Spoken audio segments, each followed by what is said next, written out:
الحمد لله رب العالمين والصلاة والسلام على رسوله محمد وآله وأصحابه أجمعين.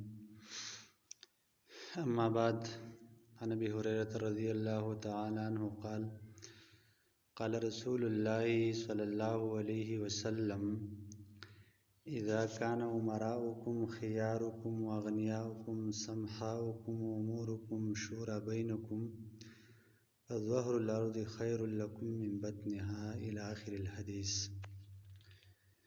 ډیر زیات او خوږو عزتمندو، ستاسو په مخ کې د نبی علیه الصلاۃ والسلام یو حدیث شریف ولوستو چې په دې کې الله رب العالمین موږ ته دا ذکر کړی دی چې کوم وخت کې تاسو له مرګ غوره دی او په کوم وخت کې ستاسو لپاره ژوند غوره دی.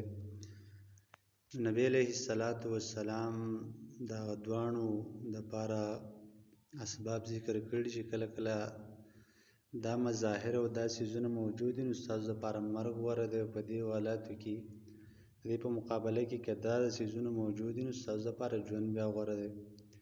نو ابو هريره رضی الله عنه فرمایي چې نبی علیه الصلاۃ والسلام فرمایل چې اذا کان امراؤکم خیارکم، چې کله ستاسو امرا او مشران او ستاسو د ملک او د علاقې چې کوم سرداران او مشران خلک دي او صاحب اختیار خلک دي، هغه غوره خلک دي. واغنیاؤکم سمحاؤکم، او ستاسو مالداران خلک سخیانی. و امورکم شورا بینکم، او ستاسو اجتماعي امور او فیصلې دا په شورا سره کیږي، په مشاورت سره کیږي، باقي مشوره کیږي. صرف ملوکیت نه چې هر سړی خپل چې کوم د هغې خواهش هغه کوي.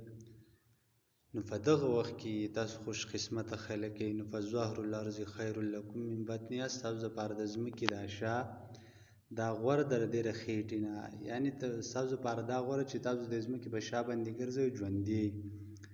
د دې نه چې تاسو د ځمکې خېټې ته لاړ شئ، یعنې مړه شئ، قبر ته لاړ شئ، نو معنی دا ده چې که چېرته ستاسو بادشاهان غوره خلک وي، مالداران هم سخیان خلک وي، او ستاسو فیصلې په مشوره سره کیږي، نو ستاسو دپاره په دغه وخت کې ژوند غوره دی د مرګ نه.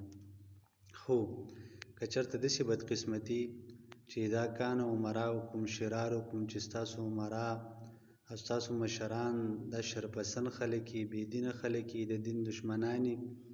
واغنیاؤکم بخلاؤکم، او ستاسو چې کوم مالداران خلک دي انتهایي بخیلان خلک وي، بخل کوي، کنجوسان وي. و امورکم الی نسائکم، او ستاسو اجتماعي چې کوم امور دي هغه په مشوره سره نه کیږي، او د هغې لپاره ستاسو مشران سړي نه وي بلکې هغه زنانه ته حواله وي، ستاسو زنانه مشران وي. نو فبطن الارض خیر لکم من ظهرها، نو ستاسو دپاره خېټه د ځمکې دا ډېره غوره ده د ځمکې د شا نه. یعنې ستاسو دپاره مرګ غوره دی چې په دغه وخت کې تاسو له مرګ راشي. نو خوږو عزتمندو، موږ او تاسو له پکار دی چې په دې حدیث باندې موږ سوچ وکړو چې زموږ مشران څنګه خلک دي، زموږ مالداران څنګه خلک دي، آیا زموږ لپاره ژوند غوره دی که زموږ لپاره مرګ غوره دی.